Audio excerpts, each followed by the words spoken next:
அன்பார்ந்த உறவுகளை இன்றைக்கி சிக்கன் தொக்கு நம்ம எப்படி பண்ணுறதுங்கிற பார்த்துடலாம்.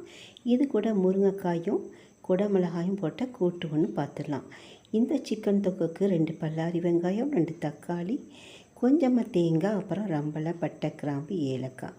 நம்ம வெங்காயம் தக்காளி ரெடி பண்ணி வச்சாச்சு. கொஞ்சமாக தேங்காய் பூவை நான் ஃப்ரீஜரில் வச்சேன். இதை எடுத்து நான் வெந்நீர் தண்ணி லைட்டாக வெதுவெதுப்பான தண்ணியில் அரைச்சேன். ஏன்னா ஃப்ரீஜரில் வச்சேன். இப்போ தேங்காய் பால் ரெடி ஆச்சு. நம்ம கொஞ்சமாக எண்ணெய் விட்டு பட்டை, கிராம்பு, ஏலக்காய், அப்புறம் ரம்பலை, எடுத்து வச்ச வெங்காயம் பல்லாரி வெங்காயம் தக்காளி எல்லாத்தையும் போட்டு இஞ்சி பூண்டு பேஸ்ட்டு வதக்கிட்டு வரும்போது நம்ம எடுத்து வச்ச கறி பீஸ்களை போட்டு இது கூட உருளைக்கிழங்கு தேங்காய் பால் விட்டு எடுத்தால் 3 விசில் எடுத்தால் நம்ம சிக்கன் தொக்கு ரெடி ஆச்சு. இப்போ முருங்கைக்காயும் குடமிளகாயும் ஜீரகம் விட்டு வெங்காயம் தக்காளி எல்லாம் போட்டு வதக்கிட்டு நம்ம கொஞ்சமாக தேங்காய் பால் விட்டு எடுத்தால் முருங்கைக்காய் தொக்கு ரெடி.